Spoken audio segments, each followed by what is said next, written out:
Halo, salam informatika. Ya, kembali lagi di channel ini.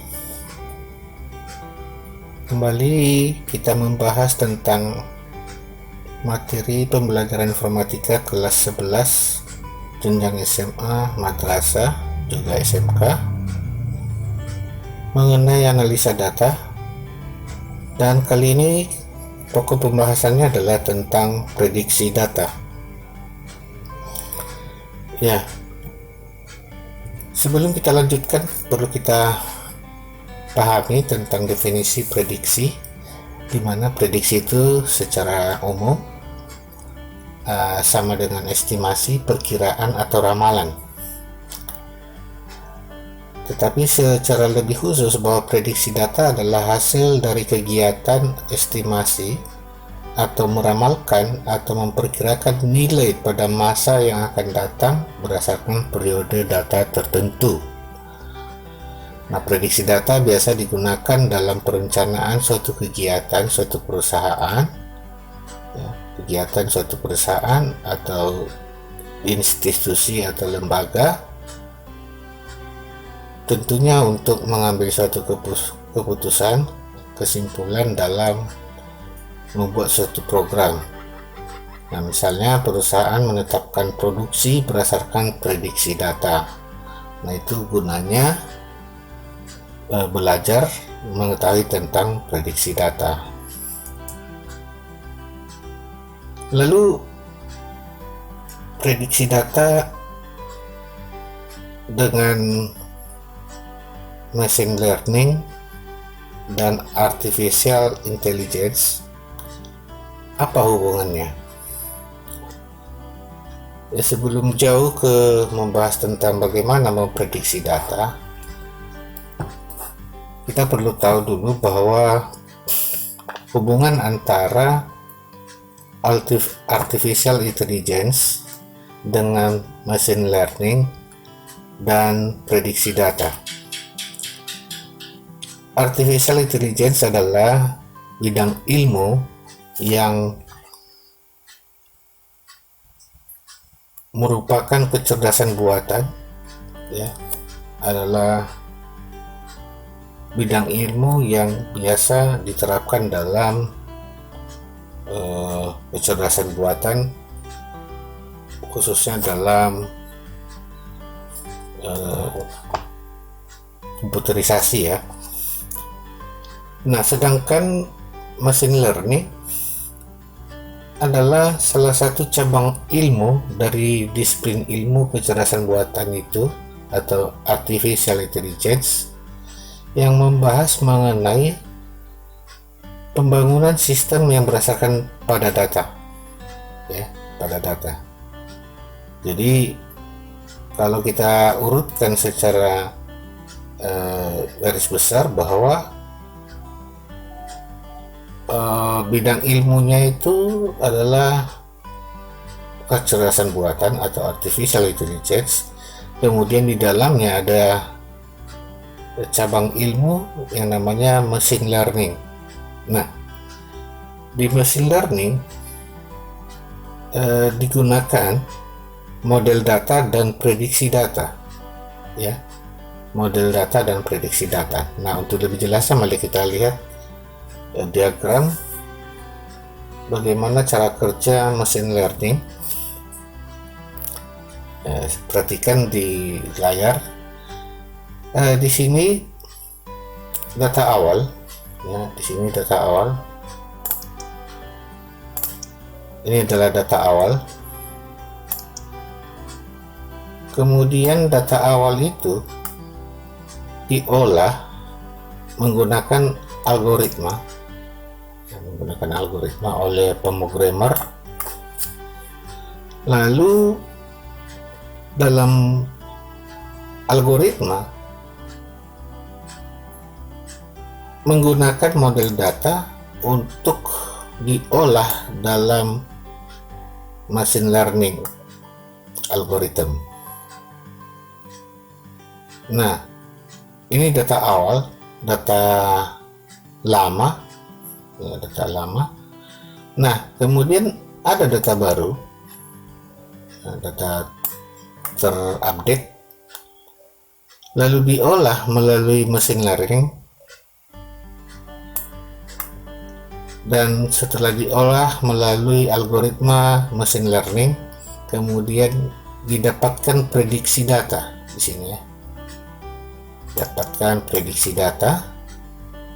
Nah, dalam proses ini di sini ada evaluasi ya. Pada tahap ini adalah evaluasi.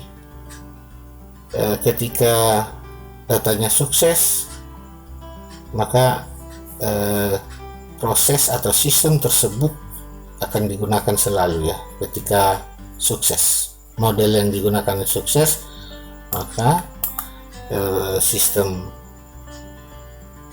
machine learning itu akan selalu digunakan. Tetapi kalau tidak, akan dievaluasi kembali, akan menuju ke sini. Nah, dicari kelemahan dari pengolahan, apakah di algoritma atau pada model input datanya, pemodelan datanya, sehingga prediksi data tidak sesuai dengan yang diharapkan.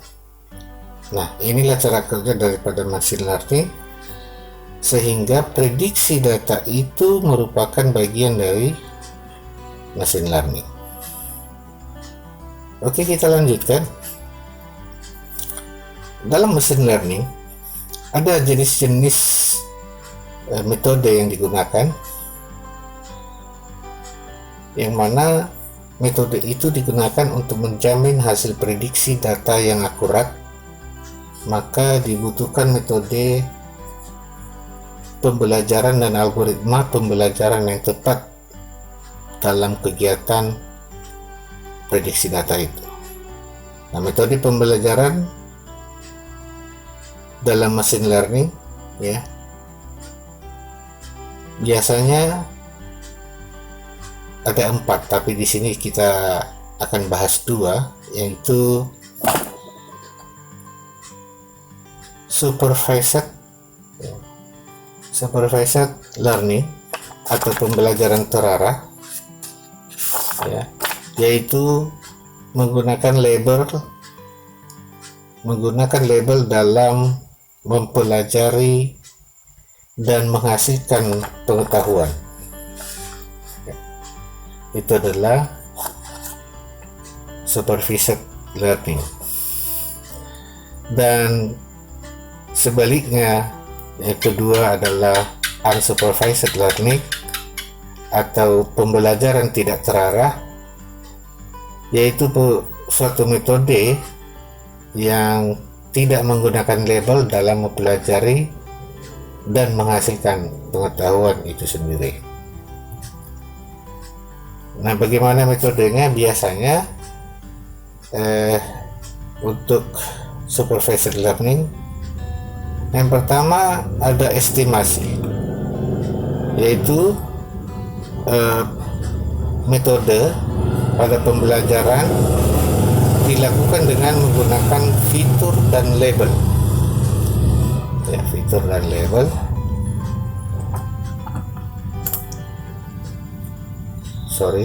Kembali ke estimasi ya, estimasi ini. Nah, ini contoh dalam tabel ini. Di sini kita punya tabel data harga rumah berdasarkan tipe ya, harga rumah, di mana rumah dalam tabel ini memiliki label harga dalam juta, sedangkan tipe, luas tanah, luas bangunan, kamar dan kamar mandi adalah fitur ya, dalam tabel ini, sehingga ini berupa estimasi. Kemudian ada supervised learning, atau pembelajaran terarah dengan metode prediksi, yaitu metode yang menggunakan label dan fitur untuk dipelajari dan menggunakan tipe data numerik ya. Jadi mohon maaf, ini semuanya menggunakan numerik dan tidak menggunakan string atau karakter. Tipe datanya semua numerik. Nah, dapat kita lihat metode ini biasanya berbasis pada waktu atau time series. Nah, ini misalnya waktu kita punya kolom date, kemudian open, ada price hike, ada price low, lalu ada close, kemudian ada bid volume dan ada sell volume. Nah, ini adalah merupakan data sebuah emiten dalam saham, trading saham, yaitu saya ambil ini saham Antam ya, Antam ANTM kodenya kalau di Bursa Efek Indonesia. Dan bisa kita lihat dari tabel ini bahwa ini merupakan data yang fiturnya semua adalah numerik dan berbasis waktu, di mana pada tanggal 15 bulan 2 tahun 2001 ya, 2021, harga emiten Antam buka pada harga buka 2.900, kemudian harga tertingginya adalah 2950 dan harga terendahnya adalah 2880 dan harga pada penutupan 29.900. Nah, di sini ada fitur volume, di mana volume pembelian sebesar 56.304.400 dan volume penjualan 2.155.300. Itu pada tanggal 15. Berikut pada tanggal 16 ya, bulan Februari tahun 2021, harga buka atau harga open 2.910, harga tertinggi pada tanggal 16 itu 2.940 dan harga terendah 2.860, sementara harga penutupan pada tanggal 16 2.870 dengan bid volume ya, volume penjualan sebanyak 3.193.200 dan volume penjualan, kalau ini tadi pembelian, penjualan itu 1.674.800. Begitu seterusnya tanggal 17 dan tanggal 18. Nah, ini semua adalah data prediksi ya, yang dapat diprediksi, digunakan sebagai data untuk prediksi mungkin pada tanggal berikutnya, itu tanggal 19 bulan Februari 2021 ya. Nah, itu tentang prediksi pada metode supervised learning atau pembelajaran terarah. Dan selanjutnya dalam pembelajaran terarah ada klasifikasi, yaitu metode yang membutuhkan label yang berdasarkan kategorial dan ordinal dalam proses pembelajaran. Nah, sebagai contoh ya, ini saya punya tabel pengklasifikasian siswa ya, tabel klasifikasi siswa berdasarkan kendaraan yang digunakan, ya, dari rumahnya ke sekolah dan jarak yang ditempuh. Kemudian kita punya nama siswa dan jenis kelamin. Nah, ini semua data ini, ya,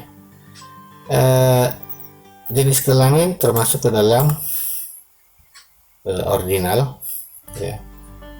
Kemudian juga jarak, ya, kemarin sudah kita bahas pada video-video sebelumnya. Demikian juga kolom kendaraan, ya, angkutan umum itu banyak, ya, apalagi sekarang sangat banyak, ya, bisa bus, bisa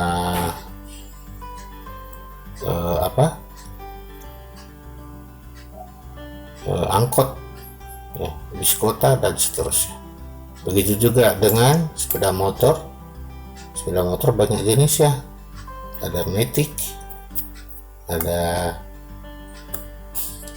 bebek, banyak jenis sepeda motor.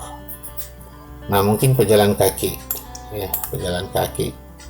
Dan di sini dapat kita lihat pengklasifikasiannya ini, ya, ada tiga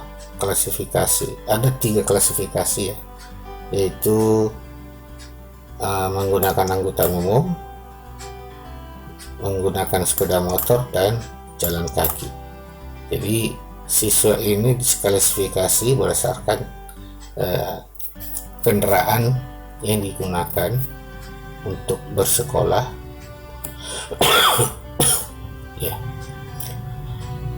Ya, begitulah tentang klasifikasi, metode klasifikasi dalam supervised learning. Dan selanjutnya, yang umumnya pada pembelajaran terarah atau supervised learning, yaitu asosiasi,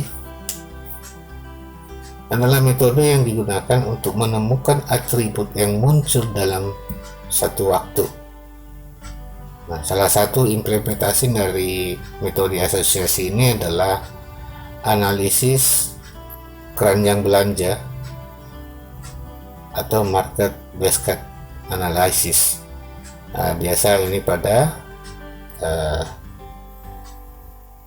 supermarket, untuk menganalisa kebutuhan akan belanjaan. Nah, ini kita dapat lihat pada contoh tabel ini, ya. Di sini kita punya kolom waktu, ada kolom waktu, kemudian ada item transaksi, di mana pada jam 9 sampai dengan jam 10 rata-rata belanja dalam keranjang belanjaan itu ada mie instan, ada mie goreng, dan ada gula, ada beras, ya, mie instan, minyak goreng, gula, beras. Kemudian berdasarkan waktu jam 10.01 sampai dengan jam 12 siang, dalam keranjang belanjaan itu ada kebiasaannya ada apel, ada jeruk, mangga, stroberi, dan anggur. Begitu pada pukul 12.01 sampai jam 13.00, dan biasa ditemukan dalam keranjang belanjaan di sebuah supermarket, yaitu air mineral, susu, minuman segar.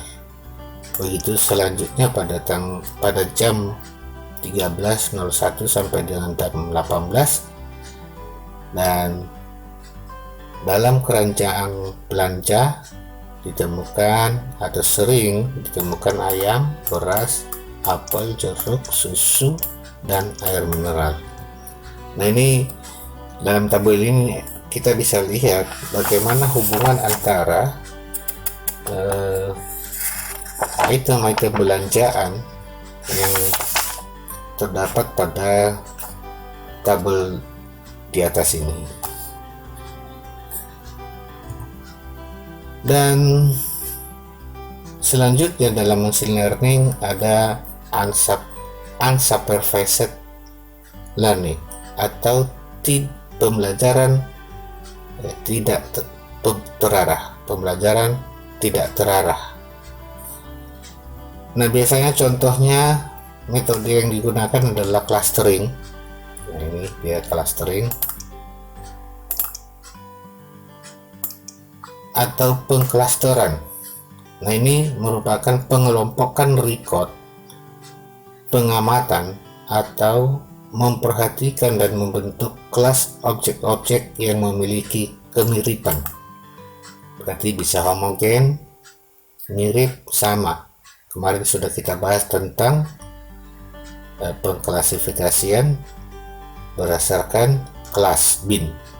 Nah, ini termasuk dalam clustering, di mana cluster adalah kumpulan record yang memiliki kemiripan satu dengan yang lainnya dan memiliki ketidakkemiripan record dalam cluster lain. Nah, itu dapat kita lihat pada contoh berikut ini. Ini adalah tabel nilai siswa, di mana dalam pengolahan tabel ini, di sini terdapat 3 unsur penilaian, yaitu ujian tengah semester, tugas, dan ujian akhir semester. Ya, terdapat 3 klaster. Ya, klaster pertama yaitu kita buat C1, kelas pintar.